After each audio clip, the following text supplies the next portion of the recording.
প্রধান উপদেষ্টা ডক্টর মোহাম্মদ ইউনূসের সঙ্গে বিএনপির একটা হাই ভোল্টেজ বৈঠক হয়ে গেল এবং এই বৈঠকটি বেশ উত্তেজনাপূর্ণ ছিল, এটা অনুমান করাই যায়।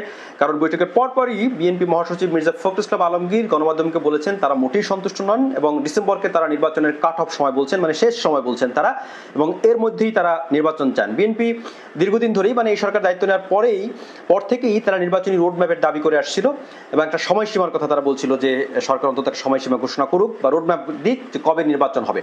কিন্তু সরকারের পক্ষ থেকে স্পষ্ট করে কিছু বলাই হচ্ছিল না, ফলে নানা রকমের সন্দেহ, সংশয় ইত্যাদি এগুলো ছিল।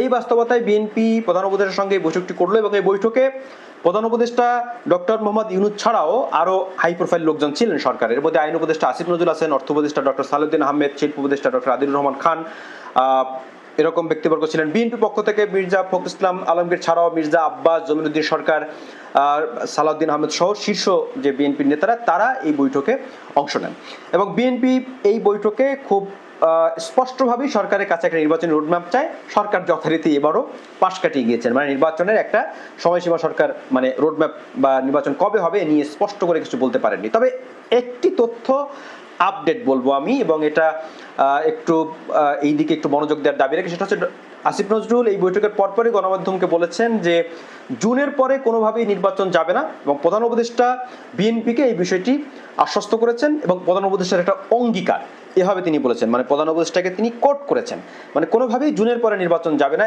এই অবস্থানটি ডক্টর মোহাম্মদ ইউনূসের সরকার এখন পর্যন্ত নিতে পেরেছেন, যদিও একটা স্পেসিফিক বা একেবারে সুনির্দিষ্ট কোনো নির্বাচনী রোডম্যাপ এখন আমরা পাইনি, কিন্তু এই তথ্যটি জানা যাচ্ছে জুন হচ্ছে শেষ সময়। এখন জুনের আগে নির্বাচন করার ক্ষেত্রে কি কি সমস্যা হতে পারে সেটা বিএনপির পক্ষ থেকে একটু বলা হয়েছে। তারা বলেছেন যে জুনের আগে ফেব্রুয়ারিতে রমজান রয়েছে, এসএসসি এইচএসসি পরীক্ষা আছে, সেই সঙ্গে বর্ষাকাল চলে আসবে, সুতরাং এর মধ্যে নির্বাচন করা কঠিন হবে। প্রধান উপদেষ্টা বলেছেন যে এর মধ্যেই তিনি একটি তারিখ দেখে নির্বাচন করে ফেলবেন, মানে জুনের মধ্যে এই যে নির্বাচনের বিষয়টি আমরা জানতে পারছি এখন, এটা মোটামুটি সরকারের দিক থেকে এখন পর্যন্ত স্পষ্ট অবস্থান। ডিসেম্বর নয়, জুন, সেটা হতে পারে জানুয়ারি ফেব্রুয়ারি, এমনটিও বলছেন আইন উপদেষ্টা যে যদি নির্বাচন উপযোগী হয় জানুয়ারিতেও নির্বাচন হয়ে যেতে পারে, মানে জুন পর্যন্তই নির্বাচন যাবে এমনটি নয়। কিন্তু বিএনপি সন্তুষ্ট নয় এবং মির্জা ফখরুল ইসলাম আলমগীর স্পষ্টই সেই কথাটি বলেছেন। বিএনপি এই বৈঠকে একটি চিঠিও দিয়েছেন প্রধান উপদেষ্টাকে এবং সেখানে তারা অনেকগুলো উদ্বেগের কথা বলেছেন। শেখ হাসিনা সহ ফ্যাসিস্টের দোসরদের বিচার প্রক্রিয়া যে ধীর গতির, এই বিষয়ে নিয়ে বিএনপি উদ্বেগ প্রকাশ করেছেন। সংস্কার কার্যক্রমে ধীর গতি, নির্বাচন নিয়ে একটা কচ্ছপ গতি, সবকিছু মিলিয়ে বিএনপি একটা উদ্বেগ জানিয়েছে। এছাড়া দেশের রাজনৈতিক, সামাজিক, অর্থনৈতিক অবস্থা, আইন শৃঙ্খলা তো আছেই, সব আরো নাজুক দিকে যেতে পারে এমনটি বিএনপি বলছেন প্রধান উপদেষ্টাকে।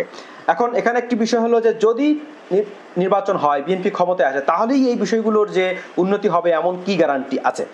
দেখুন, যে কোনো নির্বাচিত সরকারের সময় এই ধরনের পরিস্থিতি যথাসম্ভব স্বাভাবিক থাকে, মানে যদি বিশেষ কিছু না ঘটে, মানে তুলনামূলক স্বাভাবিক থাকে। যখনই এরকম একটি অন্তর্বর্তীকালীন সরকার, অনেকে এই সরকারকে অনেকে পছন্দ করেন, আমরাও অনেকে মনে করি যে এই সরকারের একটা বাংলাদেশকে একটা সঠিক পথে নিয়ে দেওয়ার জন্য খুব গুরুত্বপূর্ণ রোল প্লে করার সুযোগ রয়েছে এবং সেদিকে এই সরকার যাচ্ছে, এটা আমরা বিশ্বাস করতে চাই।